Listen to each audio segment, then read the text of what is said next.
Welcome to Monolog. Assalamualaikum warahmatullahi wabarakatuh. Selamat datang di Monolog. Hai teman-teman semua.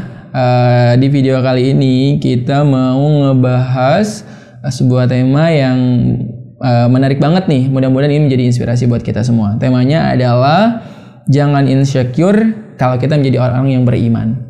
Buat orang beriman itu insecure adalah hal yang harusnya dilepaskan daripada kehidupannya. Kenapa? Allah Subhanahu wa taala berfirman dalam Quran surah An-Nahl ayat ke-96. A'udzubillahi minasyaitonirrajim. Bismillahirrahmanirrahim.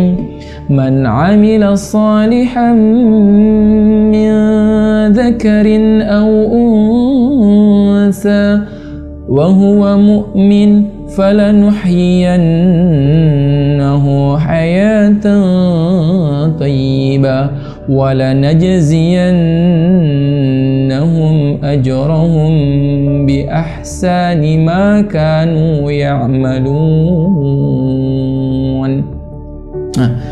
Kata Allah, barang siapa yang melakukan amal baik, yang melakukan kebajikan, melakukan sesuatu yang baik dalam kehidupannya, baik laki-laki dan perempuan, sedang dia dalam keadaan mukmin atau dia seorang mukmin, seorang yang kemudian beriman kepada Allah, aktivitasnya disandarkan kepada Allah, aktivitasnya karena dia iman, yakin kepada Allah Subhanahu wa taala, falanuhyiyannahu hayatan thayyibah. Maka Allah Subhanahu wa taala akan memberikan kita yang namanya hayatan thayyibah. Hayatan thayyibah itu adalah kehidupan yang baik. Bahkan Allah Subhanahu wa taala akan membalas setiap kebaikan kita itu dengan pahala yang jauh lebih baik daripada apa yang telah kita kerjakan. Nah, teman-teman, inilah kunci kehidupan dunia dan akhirat. Ya, kunci di mana kita ingin hidupnya bahagia, ingin hidupnya dimenangkan oleh Allah, ingin hidupnya ditenangkan oleh Allah, ingin hidupnya senantiasa optimis, maka di antara hal yang harus kita kuatkan adalah iman, wa huwa mu'min. Kita dalam keadaan beriman kepada Allah Subhanahu wa taala. Kenapa? Karena ada 3 karakter yang akan Allah hadirkan kepada diri seseorang yang dia beriman kepada Allah Subhanahu wa taala. Yang pertama adalah asyaja'ah, yaitu keberanian. Yang kedua adalah al-itminan, yaitu ketenangan, dan yang ketiga adalah at-tafa'ul, yang artinya optimis. Seseorang yang dia yakin kepada Allah Subhanahu wa taala, seseorang yang dalam hatinya senantiasa diliputi oleh keimanan, ya, dihiasi dengan cinta kepada Allah Subhanahu wa taala, maka sepanjang kehidupannya dia akan menjadi orang yang senantiasa berani dalam menghadapi berbagai tantangan dalam kehidupan. Kenapa? Karena tidak ada yang dia takuti kecuali dia hanya takut kepada Allah Subhanahu wa taala. Maka itu kemudian menjadikan dirinya berani dalam menghadapi berbagai tantangan dalam kehidupan.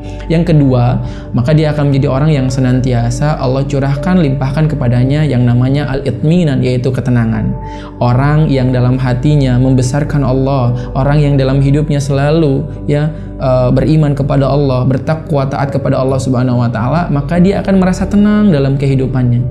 Karena dia tenang, bisa dibersamai oleh Allah. Dia tidak khawatir dengan kehidupannya. Dia tidak ngerasa galau, resah, gundah gulana, ya, tanpa tujuan serta arah dalam kehidupan. Tapi dia ngerasa tenang. Kenapa? Karena dia hidup bersama Allah yang maha segala-galanya. Allah yang maha besar, Allah yang maha menolong, Allah yang maha kuasa, Allah yang punya dunia dan akhirat. Jadi hatinya kemudian merasa tenang. Dan yang ketiga adalah at-tafa'ul, yaitu Allah akan curahkan, ya, dalam kehidupannya, yaitu sikap yang optimis untuk senantiasa berharap kepada Allah, optimis untuk menatap masa depannya, karena dia yakin takdirnya ada di tangan Allah Subhanahu wa taala, bukan di tangannya, bukan di tangan manusia. Karena dunia ini milik Allah, kehidupan ini milik Allah, Allah lah yang mentakdirkan segalanya, hal-hal yang baik itu dalam kehidupan kita. Maka seorang mukmin itu adalah orang yang sebenarnya akan melepaskan dirinya terlepas dari yang namanya insecure, karena dia senantiasa bersama Allah. Barakallahu fikum. Assalamualaikum warahmatullahi wabarakatuh.